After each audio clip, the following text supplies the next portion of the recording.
welcome back. If you've just found the channel recently, then welcome. So, tonight, I have a fantastic story for you.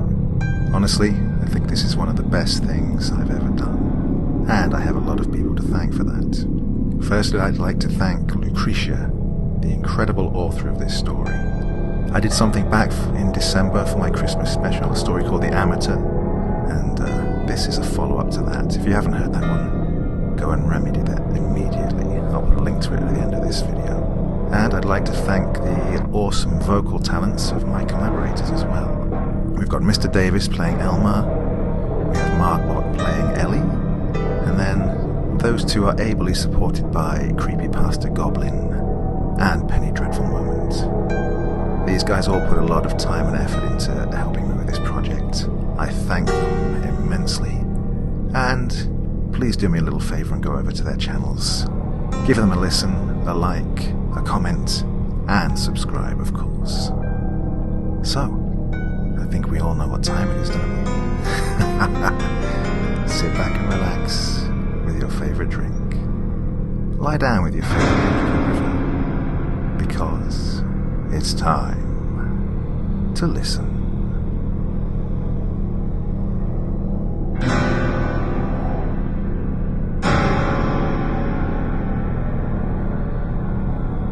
She was on her knees, with her right ear glued to the floor. Ellie? Shh. She shushed him. It had been over 30 years since she last welcomed him home with her buttons up in the air. But, back then, the context was completely different. Ellie, what are you doing? Shh. She shushed him again, with a hiss as an undertone. Elmer placed the paper bag containing their freshly baked bread on the dust-collecting sofa they kept in the hallway. He'd wanted to get rid of the old thing ages ago, but his wife wouldn't let him. It was a wedding present from her mother. He slowly approached the living room, where his wife was bent and crumpled, looking like she spontaneously wanted to pray, but instead had got a cramp. The parquet creaked mildly under his careful steps. Am I missing something? Get down here! Elmer sighed. Neither his age nor his bodiness would appreciate what he was about to do. He knelt down next to his wife, trying to lower his face to hers, to see her better. Lower! No, the hair wasn't stuck in between the fingers. He ran it. Elmer sighed again as his hands eased at the sides. Ellie's face, pale as a ghost, didn't even begin to cover it. Don't you hear it? She hadn't whispered to him in years. The last time she whispered to him was almost a decade prior, when their oldest son came to visit in the middle of the night. Ellie thought that someone had broken into their house. He liked hearing her whisper. It was a nice change from the constant nagging and complaining. Hear what? There might have been a bug stuck under there somewhere, but Elmer had a hunch his wife was whispering about something else. There was panic in her freckled hands, panic in her dilated pupils. My name! Can't you hear it? It's calling my name! At first, I wasn't sure, but now I'm sure. Can't you hear it? Listen closely. Elmer stared at his white-haired spouse, dumbfounded. Unless Ellie's name was deaf static, he was quite sure he couldn't hear anything. I don't hear anything. Shh! Listen! Listen! Nothing. Did you hear it? Hear what? Eliza. It's echoing. Eliza. Like from the bottom of a well. Elmer's hands helped his torso up again. I don't hear anything. With close to inhumane effort, the old man got up and offered a helping hand to his life partner. Eliza. Ellie, I got the bread. We can have breakfast now. There's something calling your wife from under the floor, and all you could think about is stuffing your fat gut? So much for the whispering. It was nice while it lasted, Elmer thought. I'll go set the table. He loved her. He really did. But sometimes he had these doubts. Elmer was already in the kitchen when Ellie called him back into the living room to give her a hand with getting up.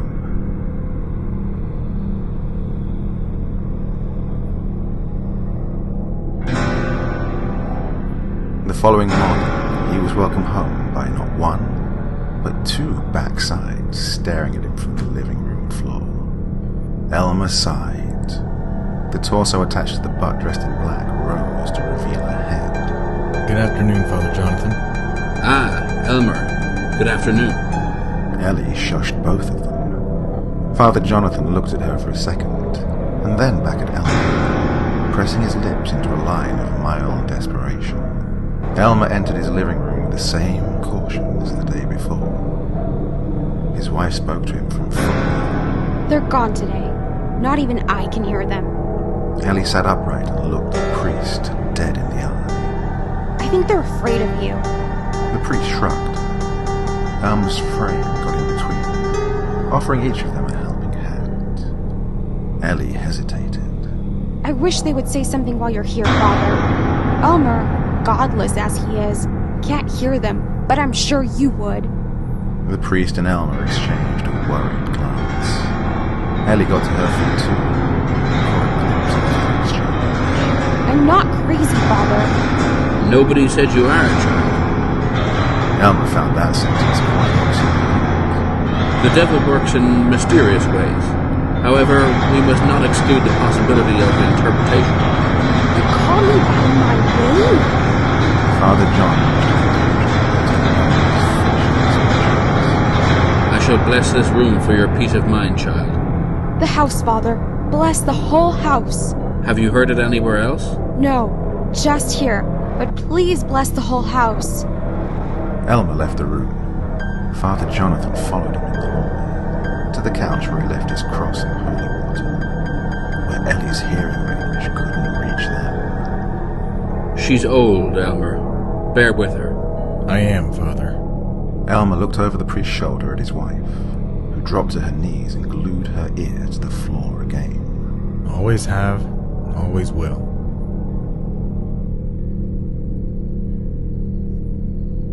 Catherine called this morning. Elmer frowned and let his knife and fork drop on his half-empty plate. And you didn't call me why? You were out buying bread. I doubt she called that early. Ellie gave him an annoyed glance. She always made that face on the few occasions Elmer would raise his voice at her. I was out in the garage. You should have called me. I haven't spoken to her in 2 weeks. She'll call again. Elmer and Ellie had 3 children. Eric, Edward, and the apple of Elmer's eyes, Catherine. Catherine was supposed to be named Eleanor, but Eleanor was the name of Elmer's most hated teacher back in school. He had to fight Ellie on that one, Fine then. Ellie had said. You name her. You're so good at all of this all of a sudden. And, as Elmer stared at the wrinkled little face of the cooing bundle in his arms, he decided, Catherine, this is Daddy's little Kathy. Yes, she is. All 3 children grew up to be fine adults. Eric went to law school and became a very renowned lawyer. Edward was offered a job at a startup firm which grew quickly, placing him in a high-up position, despite him never going to university. And Catherine went to med school, but dropped out after 2 years to become a nurse. Ellie was furious with her. Not Elmer, though. Elmer knew why his baby girl decided against med school, even though medicine and helping others had always been her biggest passions. I can't do it, Daddy, Kathy cried to him over the phone. They're so cold. Whenever an operation is a failure, they go back to the patient's family and, Lord, they're so cold. I can't be that cold, Daddy. I don't want to be that cold. So much responsibility. Somebody's life in your hands. I can't do it. I'm such a lousy coward. No, baby, Elmer assured her. Everybody I know is a bigger coward than you. You just have a heart of gold. And the world is toughest on people with hearts of gold. Elmer? Ellie barely touched her dinner, but, as always, she waited for him to notice and ask what's wrong, rather than simply request something to eat. Not today, Elmer thought. Today he had had a chance to speak to his most precious child, but his wife was too comfortable to get into the phone. He felt he had a right to make him upset. Elmer, I'm talking to you. What is it? Ellie played. Sorry if you don't like the Brussels sprouts. We had to cook them today or they would have gone bad. It's not food, Elmer. Then what? I heard it again today. Heard what? The voice. In the living room, underneath the floorboards. It's back. Her eyes were glistening. They glistened like that when they found out they were expecting their third child, and Ellie wanted to get rid of it. They glistened like that when Ellie asked Elmer to apply for a bank loan to send their oldest son to college. She was reaching out to him. She needed him. An old, drained, distressed woman reaching out to her rock. Father Jonathan blessed the entire house just last week. It's still here, Elmer. I heard it again today. Clearer than ever. You want me to go check again? No, you won't hear it. Nobody will. It's here for me. Her lower lip began to vibrate. I'm going to die, Elmer. Elmer immediately got out of his chair and went to hold his wife. Ellie was sobbing against the right strap of his suspenders, mumbling something about sorrow and not wanting to go. For her sake, Elmer's composure hardened to iron. You're not going to die, Ellie. Don't you remember what the doctor said last month? He said you're as healthy as could be, and that unless fate plays dirty, you'll live to see your grandchildren reach adulthood.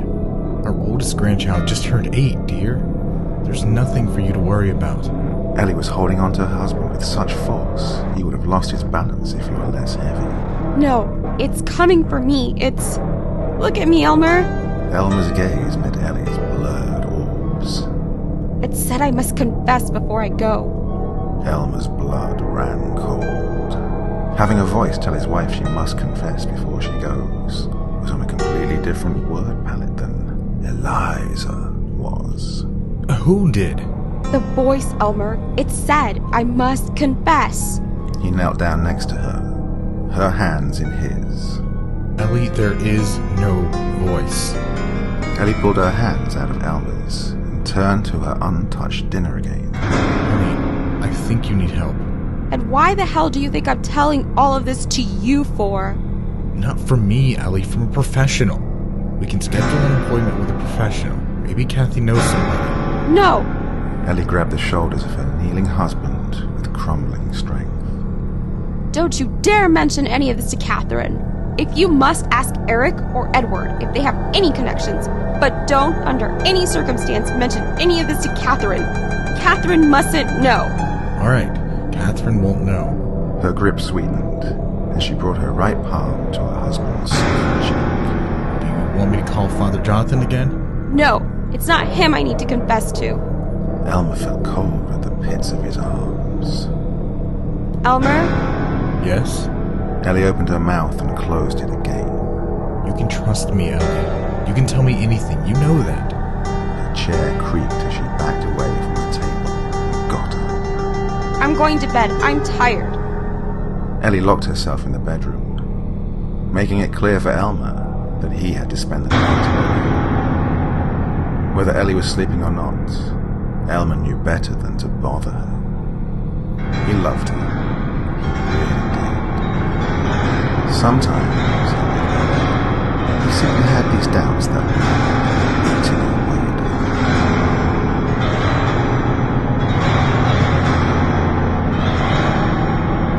Elmer woke up the following morning and found the bedroom lit. It was always the one who was first awake.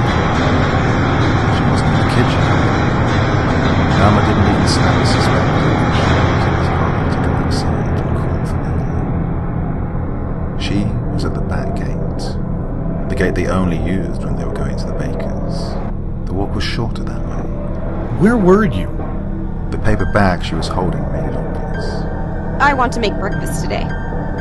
The old man watched as his wife was in no hurry to get back inside the house. Ellie was a night person. He, on the other hand, was a morning person. Breakfast was his duty, whereas dinner was hers. It's been like that for the past 4 decades of their marriage. Like those cute, yet deadly painful routines that old couples have. Elmer knew breakfast was his job, and seeing Ellie do it instead felt foreign and unpleasant. He followed his wife inside and stopped in the kitchen doorway. The sizzle of oil was in perfect harmony with Ellie scrambling eggs and the happy birdies outside. She was making French bread. He could tell, even with her back to him. Bacon and spring onions were on the table, just waiting to be chopped. Elmer entered the kitchen and grabbed the knife nearest to him. No! Ellie had her arm around the bacon and spring onions in a matter of seconds. I'll do it. He froze. Ellie looked like she just jumped in front of a bullet to protect her children. She was even rigid with determination and everything. Ellie, are you alright? Elmer put the knife down cautiously. She avoided his gaze. I want to do it. I need something to do. Go read the paper in your lazy boy or something. I'll call you when it's ready. Elmer's hand met Ellie's on the knife. Put it down, love. Ellie gasped softly. He rarely called her love, but whenever he did, her heart would sigh, "I do," over and over again. She put the knife down. Look at me. She hesitated. Elmer was well accustomed to her dramatic outbursts, but this was different. What's wrong? Ellie opened her mouth and closed it right back, just like the night before. Come on, Eliza. Talk to me. Her chin was trembling. I can't help you if you don't speak. She always needed somewhere between 3 and 5 reassures before she could talk. Sometimes she needed to cry for a good half an hour before she would manage to upright herself enough to speak. Some say you can spend a lifetime alongside a person and never get to know. But Elmer knew his wife. Oh, he knew his wife really, really well. And despite all her flaws, he really loved her. And he really had some doubts. Elmer didn't rush her. He held her hand to his chest and looked at her with all the understanding in the world. I heard it again. He wouldn't have asked if she had. Hear what, honey? The voices calling me. From the living room? Ellie shook her head as salt water was smudging her sight. Bedroom. Elmer felt cold in the pits of his arms again. When? This morning, I woke up at 6 a.m. and it was faint. I got closer, and there it was again. The smell of burned French bread was making Elmer nauseous.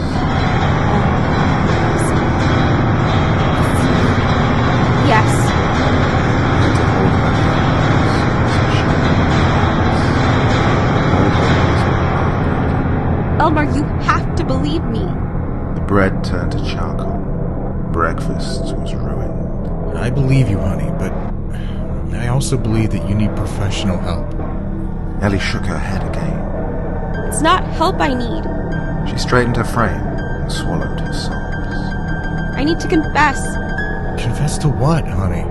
She took her arms out of her husband's grip. The phone rang and Ellie took that as her cue to leave. She stormed out of the kitchen and into the hallway with the agility of a 20-year-old. Elmer got to the stove and turned the thing off before it would burn their entire house down. To his delight, he could still hear his wife talking to their daughter. He needed to hear Catherine's voice too, but he knew that, this time, his wife needed her more than he did.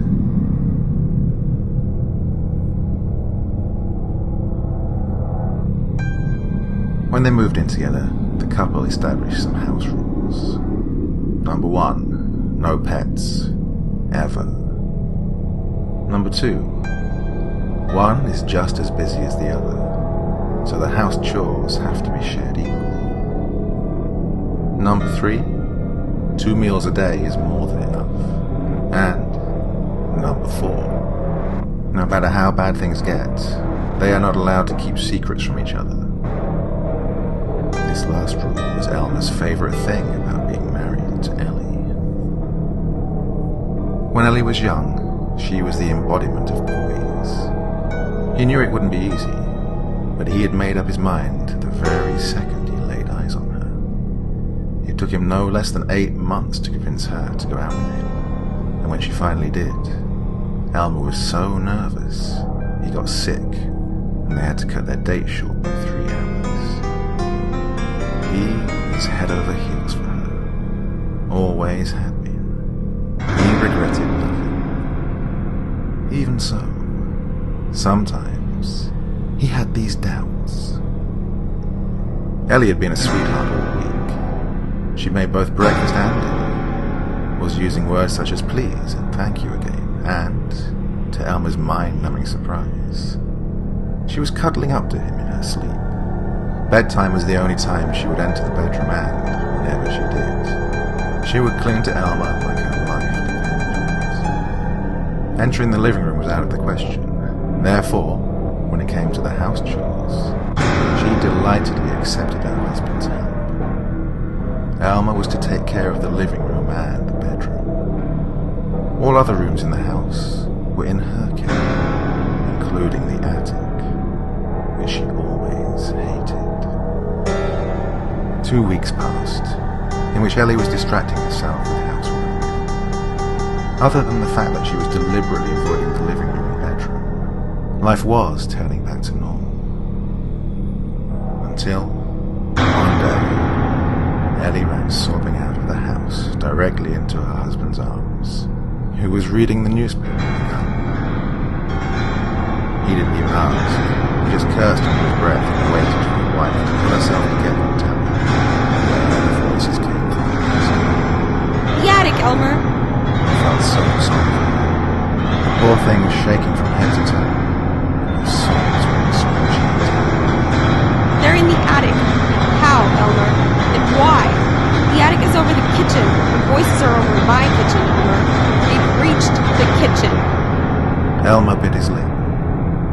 He didn't speak because he knew he would break down alongside her. All he could do was hold her as tightly as possible and rock their bodies gently until she calmed down. What are they saying? Ellie's fingernails dug into the front of his shirt. That I must confess. Confess to what, Ellie? What's weighing you down, honey? I'm so confused.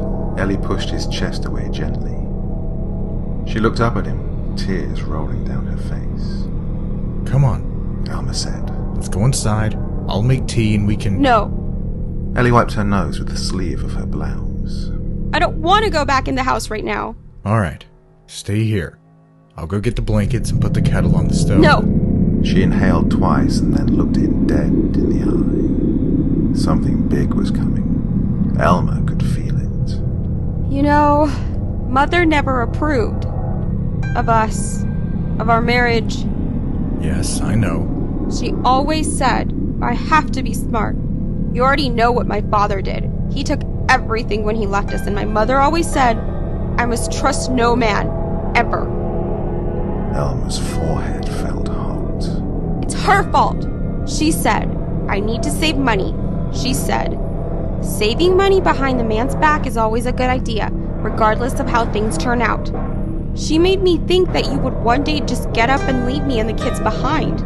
Or that, if you don't end up being a good husband, I must take the kids and leave. And? Did you reach a verdict yet? Do I make a good husband, or are you still putting money aside, just in case? Ellie lowered her head in shame. How much? She was crumbling under his stare. Eliza, how much? Last time I counted, somewhere around 300,000.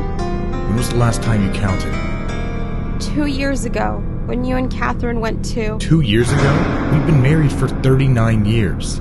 She started sobbing again. Elmer's tone was calm, but deep down, he was boiling with rage. Throughout our married life, we've had 2 loans from the bank, Eliza. The first when we bought the house, and the second when our oldest went to college. I paid off both of them, all by myself. Now you're telling me that as I was working my ass off to provide to our family, you were putting a fortune together just in case you decided you don't like me? It's not like that. Then what's it like? Tell me. Your salary was higher than mine. Elmer's mind, heart, and body went numb. Not by a lot, Ellie. We both know that. Ellie regretted that last sentence of hers, and she would regret it for the rest of her days. I'm sorry. I'm so sorry, Elmer. Forgive me.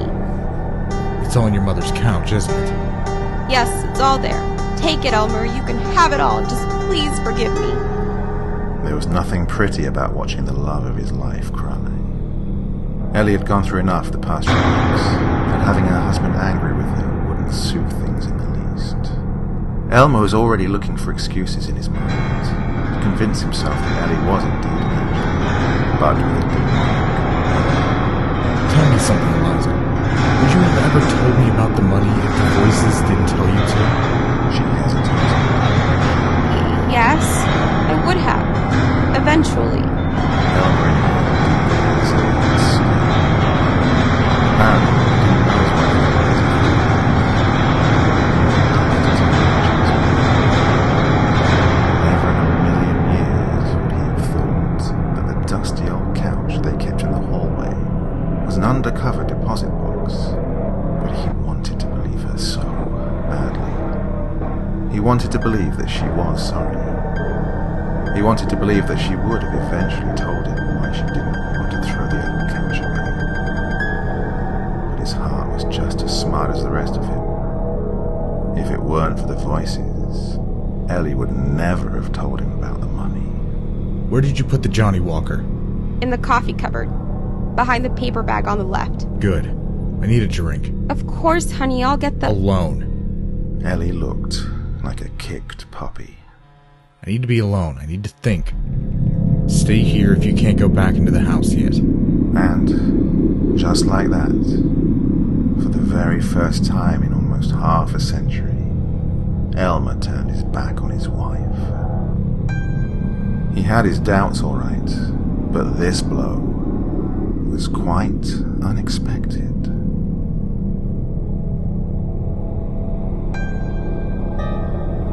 The phone rang.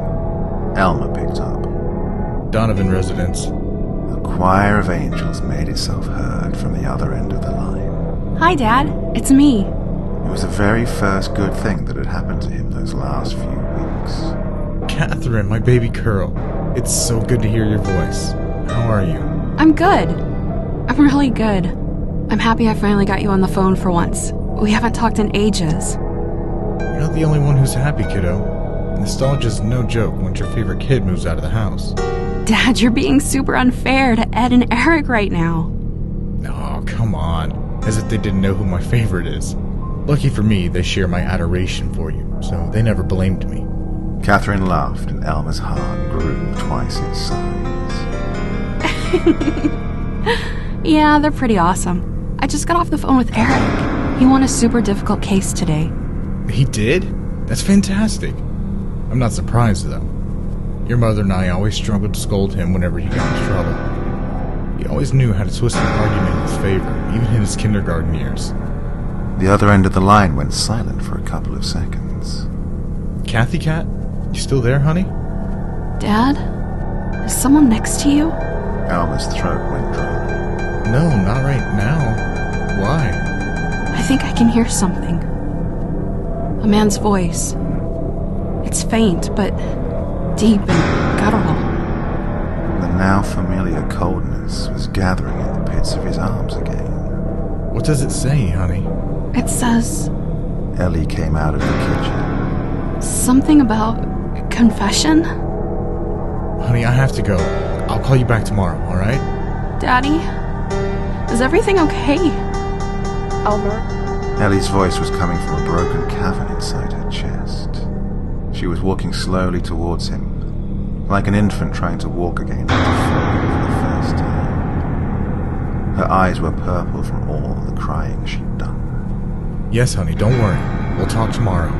Catherine protested, but Elmer placed the receiver down before she managed to finish her sentence. Elmer, Ellie was shaking as if thousands of volts were going through her. I can't.